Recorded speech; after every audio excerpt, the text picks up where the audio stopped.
नमस्कार welcome to my channel. आज आम बनैबा नड़िया लड्डू जहाँकि बहुत कम समय रे मात्र 3टी सामग्री आपण मैंने बनई पारे। मुझे लड्डू बनवाई गोटे नड़िया यूज कर जहाँ मुझे भल भाव में कोरी नहीं कोरा होगी रखि नड़िया को एबे आमे ग्राइंडर रे मिक्स करी तार गोटे भल चूना प्रस्तुत कर एबे लड्डू बनवाई चूना प्रस्तुत हो सारी।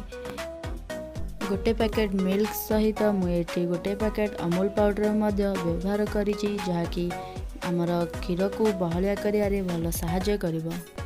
एबे आमे 2 कप चीनी को भल भाव में ग्राइंडर रे मिक्स करी चीनी गुंड प्रस्तुत करदेबा।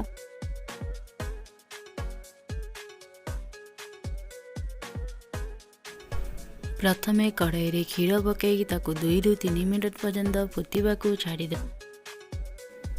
क्षीर एबे फुटिलानी एबे आमे सेतिरे चीनी गुंड पकेबा जहाँकि आपणकर मिठार क्वांटिटी हिसाब रे पकई पारिबे।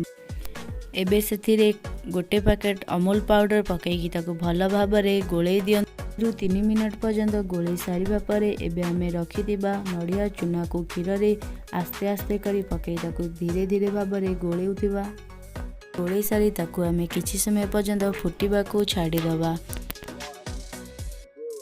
देखो क्षीर एबे फुटी फुटिकी भल भाव में बहलिया हो सारा।